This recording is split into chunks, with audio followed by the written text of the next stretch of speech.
तभी तक अच्छी है जब उसका इस्तेमाल हम अपने फायदे के लिए करें। अगर उसी टेक्नोलॉजी की हमें लत लग जाती है तो वही हमारे लिए श्राप बन जाती है। नमस्कार, मेरा नाम है ज्योति जायसवाल और आज हमारे साथ हैं सायोनी गुप्ता और हुसैन। आप दोनों का बहुत-बहुत स्वागत है इंडिया टीवी पर। Thank you. कैसे और आप? मैं बिल्कुल ठीक हूँ और आप दोनों की शॉर्ट फिल्म आ रही है शेमलेस, जो आ चुकी है, मैंने देखी और ऑस्कर के लिए भी ये जा चुकी है, तो बहुत बहुत सबसे पहले आप दोनों को बधाई। और फाइनली जब ये आम दर्शकों तक पहुंच रही है, अब लोग इसका आनंद उठा पाएंगे, तो आप कैसा फील कर रहे हैं? सायोनी, पहले आपसे पूछेंगे। um, ये फिल्म हमने बनाई थी कुछ सालों पहले और हुसैन ने एक्चुअली मुझे बताया था इसके बारे में और फिर जाके मैंने गीत से मिली हुसैन के घर पे। गीत जो डायरेक्टर है हमारे, बहुत ही प्यारा इंसान है। तो हम तीनों को बहुत मजा आया। एक तो ये कहानी बताने में, क्योंकि हमने बहुत ज्यादा रिलेट किया इसको। और मुझे लगता है जो भी देखे एक सेंस ऑफ रिलेटेबिलिटी है, क्योंकि कहीं ना कहीं हम सबने शायद हमारे लिए जो काम करते हैं, डिलीवरी करें या फिर कुछ भी हमारे लिए जो काम करते हैं, उनके साथ हमने शायद नोइंगली अननोइंगली कहीं पे थोड़ी सी बदतमीजी से पेश आते ही है। हम बहुत बार रियलाइज भी नहीं करते हम जब रूडली बात करते हैं लोगों से। और तो ये कहानी हम लोगों को बहुत अच्छी लगी और बहुत ऑनेस्टली बोलने की कोशिश की हमने। कीथ ने और हुसैन ने भी लिखा काफी उसमें। तो अब बहुत मजा है बनाने में। हमें हुसैन और मुझे एक साथ काम करने में बहुत मजा आता है। और हाँ, ये कहानी है। और अभी एक्चुअली बहुत लोगों ने हमें मैसेज किया कि हम कहाँ पे देख सकते हैं ये फिल्म, स्पेशली जब ऑस्कर्स के लिए क्वालिफाई हुई थी। और मैं कीट से पूछती रहती थी और कीट बोलता था कि देखते हैं कोई कहीं एंड अभी Amazon मिनी टीवी पे आ रहा है, तो ऑब्वियसली बहुत बड़ा इनका एक ऑडियंस पूल है, तो बहुत लोगों को मिलेगा ये देखना। और I think it's great for the film. Hussain, सबसे बड़ी बात है कि ये फ्री में मूवी देख सकते हैं आप लोग। और जो है, मेरा सवाल आपसे ये है कि क्योंकि आप एक राइटर भी हैं और एक्टर भी हैं और आप बहुत लिखते हैं या फिर एक्ट करते हैं, तो आप लोगों को ऑब्जर्व करते हैं, तो आपने जो ये रोल किया, इसके लिए आपने किस तरह की प्रेप की, आपने क्या तैयारियां की और किसे आपने ऑब्जर्व किया और कितना रिलेट कर पाते हैं आप ऐसी कहानियों से? मैं तो ऑफ कोर्स ये कहानी मैंने इसलिए की क्योंकि इससे इससे मैं बहुत ज्यादा रिलेट करता हूँ। क्योंकि मुझे लगता है इस कहानी के 2 3 4 पहलू हैं, सारे जरूरी पहलू हैं। पहली बात तो ये है कि ऑफ कोर्स जो आपने कहा कि टेक्नोलॉजी अगर उसका अगर आप उसको ओवर यूज करें या उसको ज्यादा डिपेंड करें तो वो आपके लिए श्राप बन सकते हैं। बट इस कहानी का जो जो सबसे बड़ा मकसद है, मुझे लगता है वो ये है कि हम हमारे अंदर एक दूसरे के लिए दया मर गई। जैसे जैसे हमारे पास कंफर्ट आ गया है ना, हम एक दूसरे के लिए, हम दूसरों का हाल पूछना हमने छोड़ दिया है। तो क्योंकि मेरे हाथ में मोबाइल फोन है, क्योंकि मेरे पास एक ऐप है, क्योंकि मैं किसी से खाना मंगवा सकता हूँ, मैं मंगवाता रहूंगा। और एक जमाने में जब आप हम सब जानते हैं कि हमारी मम्मियाँ जब कुछ कुछ मंगवाती थी सब्जी वाले से, तो सब्जी वाला से तो अक्सर हमारी मम्मियाँ उनको एक गिलास पानी देती थी। और अब हम इतनी डिलीवरी मंगाते हैं कि हम खुद भूल जाते हैं कि 10 बार पानी कौन देगा। बट ये ऐसी छोटी चीजें हैं जो हमारे हमारे कल्चर में से जा रही हैं, बिकॉज हमारे पास इतना हमें लगता है कि अच्छा, ऐप बोल रहा है 15 मिनट में आ जाएगा तो वो ऐप की जिम्मेदारी है ना, लेकिन वो ऐप बोल रहा है, लेकिन वो करेगा तो कोई इंसान ना। तो इसलिए वो कहानी मुझे इस लेवल पे इतनी ज्यादा टच कर गई जब मैंने सुनी कि बात ये नहीं थी कि मजा आएगा ये वो, बट बात ये थी कि हमारे अंदर एम्पैथी नहीं है, हम दूसरों का दुख नहीं समझते। हमें लगता है कि जो 15 मिनट में जो हम इंसान को इंसान नहीं समझते। और ये इस कहानी के थ्रू ऐसा नहीं है कि हम दुनिया बदल पाएंगे, कहानियां दुनिया नहीं बदलती, लोग दुनिया बदलेंगे।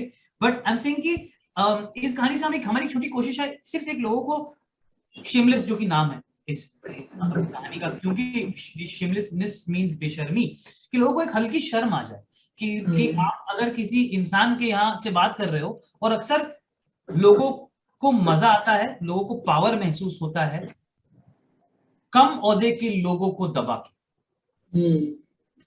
तो अक्सर रेस्टोरेंट्स में आप देखोगे वेटर पे कोई चिल्लाएगा, बिकॉज वो जानता है कि वेटर जवाब नहीं दे पाएगा, उसकी नौकरी चली जाएगी। तो एक इंसानी फितरत है ये कि हम अक्सर हमसे हमसे कम औकात के इंसान को दबाएंगे, उस पर जुल्म करेंगे, उसके साथ गलत करेंगे। और उसी उसी सब चीजों को क्यों नहीं करना चाहिए, और उसमें से कोई टेढ़ा निकलेगा तो हमने एक एंटरटेनिंग वर्जन बनाया है उसका। बट एक्चुअली मेरे लिए पर्पस फिल्म करने का एम्पैथी था कि अगर किसी को देख के शर्म आ गई ना तो काम हो जाएगा। और जैसे कि आपने कहा कि आप नीचे से लोगों को जो है दबाने की कोशिश करते हैं, अगर जो बॉस है वो मैनेजर को डांट रहा, मैनेजर वेटर को डांट रहा, वेटर और किसी को डांट रहा, तो ये जो है क्रम चलता रहता है, वो किसी और का गुस्सा किसी और पे लोग निकालते हैं। बिल्कुल। सायनी, आप जो है, आपका जो ये रोल है इसमें काफी डिफरेंट है, और एक मतलब यहाँ पे आप फीमेल की जगह एक मेल भी ले सकते थे जो डिलीवरी बॉय का रोल कर पाता, लेकिन उसके बाद जो है आप वो रोल करती है, और इतनी बखूबी आपने किया, और इतने आपके चेहरे पर कभी मासूमियत लगती है, कभी हमें लगता है कि नेगेटिव रोल है क्या। तो इस किरदार को उतारने के लिए पर्दे पर कितना आपने मेहनत की, और जो है कैसा इस किरदार से आप अपने आप को मतलब क्या महसूस कर पाए इस किरदार के साथ? पहली बात तो श्रेय जाता है कीथ को लिखने के लिए ये कहानी और ये कैरेक्टर।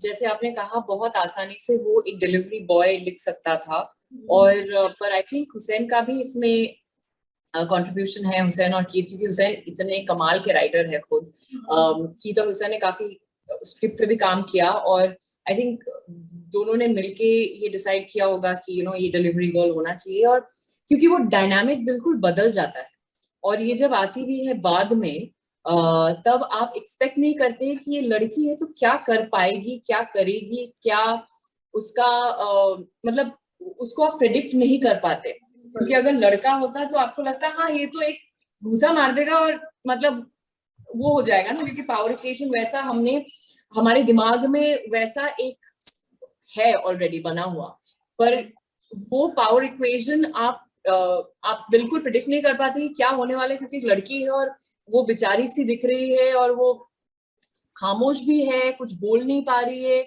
और ये दबाया जा रहा है, वो जितना दबाया जा रहा है वो दब भी रही है, और वो अचानक उसका सर घूमता है और जो भी होता है।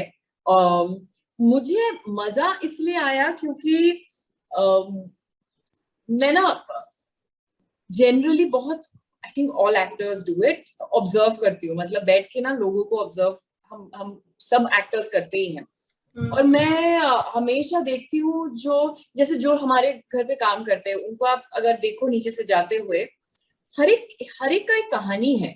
हमें ना हमारे पास जब काम करने के लिए आते हैं हमें लगता है कि ये काम क्यों नहीं ठीक से हो रहा है, पर उसका जो बैक स्टोरी हो सकता है, उसके लाइफ में क्या हो रहा होगा, वो आज उसको खाना मिला नहीं मिला, उसकी उसका भाई का एक एक्सीडेंट हो गया है शायद, उसकी माँ की तबीयत खराब है शायद, उसका बच्चा शायद कल रात को सोई नहीं है क्योंकि बच्चे का पेट खराब है, जो भी है पर हम कभी भी ना वो एम्पैथी के साथ जो हुसैन बोल रहा था वो हम देख नहीं पाते, क्योंकि हम बहुत ज्यादा, और जितना टाइम जा रहा है, जितना हम ये जो मतलब मॉडर्न जो लिविंग कहते हैं हम, स्पेशली अर्बन लिविंग, और ये फोन का हम इतने ज्यादा, ये जितना हावी है हम पे, तो हमारा थोड़ा इंसानियत थोड़ा कम होते जा रहा है प्रोग्रेसिवली, और हम इतना हमेशा अपने बारे में इतना ज्यादा सोच लेते हैं कि हमें ये अभी क्यों नहीं मिला है, तो सामने वाले के बारे में हम सोचते नहीं है। तो मैं जब ये कैरेक्टर पढ़ रही थी मुझे वही लग रहा था कि यार ये बहुत इंटरेस्टिंग है, क्योंकि मुझे ये एक मौका मिल रहा है वो समझने का, कि ये जब आके बोलती है कि यार इसकी वजह से ये हुआ है, ये हुआ है, ये नहीं हो पाया क्योंकि तुम भूल गए थे एक बार में सब कुछ ऑर्डर करना, तो वो छोटी सी गलती का मैं की वजह से मैं भुगत रही हूँ, और ये बहुत बड़ी चीजें हो रही है मेरी जिंदगी में, क्योंकि तुमने एक छोटी सी ऑर्डर करना, मतलब it's something so insignificant in your life can cumulatively affect my life so much, तो ये हम कभी सोच नहीं पाते, तो क्योंकि ये कीथ ने लिखा था इतनी खूबसूरती से, तो ये मजा आया ये ये एक्सप्लोर करने में, और I think after I did the film I also became a little more conscious कि यार थोड़ा सा धीरे संभल के आपको कोई नो मैटर व्हाट, आपका कोई राइट नहीं है कि आप किसी से बदतमीजी से बात करो, आपके पास शायद होगा थोड़ा ज्यादा पैसा, पर वो भी मतलब भगवान का दिया हुआ है, तो ज्यादा उड़ो मत, टाइम सबका आता है, और वो एक ह्यूमिलिटी बना के रखना चाहिए, मुझे लगता है सबको, from a very simple humanity level, अच्छा, एक सवाल हुसैन मेरा आपसे और है कि भारत में इतनी सारी फिल्में बनती हैं लेकिन ऑस्कर के लिए बहुत कम फिल्में पहुंच पाती हैं, और अगर पहुंचती है नॉमिनेशन तक नहीं जाती हैं, वहां पहुंच गई फिर जीत नहीं पाती हैं, क्या वजह मानते हैं? क्योंकि फिल्में तो बहुत सारी बनती है हर साल, हर महीने, हर हफ्ते। फिलोसॉफिकल वाला दूं या बॉलीवुड वाला दूं? रियल। रियल ये है कि क्योंकि ऑस्कर जरूरी नहीं। क्यों जरूरी है ऑस्कर? फिल्म अगर बन रही है, लोग देख रहे हैं, सबका घर चल रहा है, सबके घर में खाना आ रहा है, पहले ये सॉल्व करते। ऑस्कर मिलना ना, ऑस्कर वाले खुद को नहीं पता, लियोनार्डो डिकैप्रियो को नहीं पता था उसको क्यों ऑस्कर मिला, क्योंकि उसकी बहुत बेटर पिक्चर को नहीं मिला था। लोग थप्पड़ पर लगा रहे हैं लोगों को, एक दूसरे को ऑस्कर। तो आई एम सेइंग मैं ना, मेरा मेरा कोई फैसिनेशन नहीं है। मेरा फैसिनेशन ये है कि मेरे आसपास के लोग, मेरे देश के लोग, मेरे शहर के लोग, उनकी जिंदगी कैसे बेहतर हो सकती है कोई कहानी देख। ऑस्कर मिले ना मिले यार, अपना क्या लेना। और वैसे भी लोखंड मेरे पास है बहुत अवार्ड्स, लोखंड का टुकड़ा है, इवेंचुअली उस पर धूल लगती है, वो धूल को हटाना पड़ता है, फिर किसी एक दिन ऐसा लगता है कि साला इसको कहाँ रखें। लोखंड से दुनिया नहीं बदलेगी, यू नो। अगर बदलेगी तो कहानियों से बदलेगी, जिससे लोग कुछ सीख पाए, कुछ समझ पाए। तो ऑस्कर मेरी गली नहीं है यार मैम। मिले तो मिले, आए तो आएंगे तो उनको भी सलाम अलैकुम, ना आए तो ना आए। बाय द वे, शेमलेस के लिए हुसैन को फिल्म फेयर मिला है। तो बस यही है। शाइनी उस दिन बिजी थी, उन्होंने मुझे फोन किया था फिल्म फेयर वालों ने कि हम शाइनी को अवार्ड देना चाहते हैं। शाइनी बिजी थी तो उन्होंने मुझे दे दिया। बट ऐसा होता। बट ऑस्कर का मेरा मैम ये है, मेरा बहुत हम्बल ओपिनियन ये है कि इसके पीछे वक्त जाया ना किया जाए, क्योंकि उसमें बहुत सारे कल्चर्स और लॉबिंग और बहुत सिस्टम है। ऐसा नहीं है कि सबसे अच्छी पिक्चर जीतती है वहां, यू नो। तो वो उनका मिक्स है, सबसे अच्छी पिक्चर भी जीतती होगी, हमें नहीं पता। आई एम सेइंग हमारे लिए जरूरी क्यों, हमारे लिए जरूरी क्यों। ओके, आपका क्या कुछ कहेंगे इस बारे में? आपका क्या क्या व्यूज है?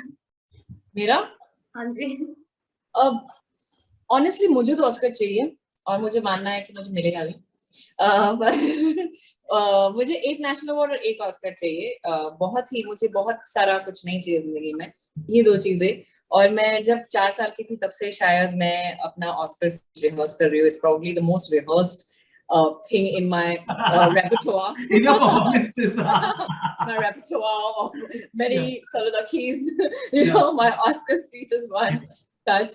But और हर बार वो बदलता रहता है, पर मैं बहुत रेगुलरली रिहर्स भी करती हूँ।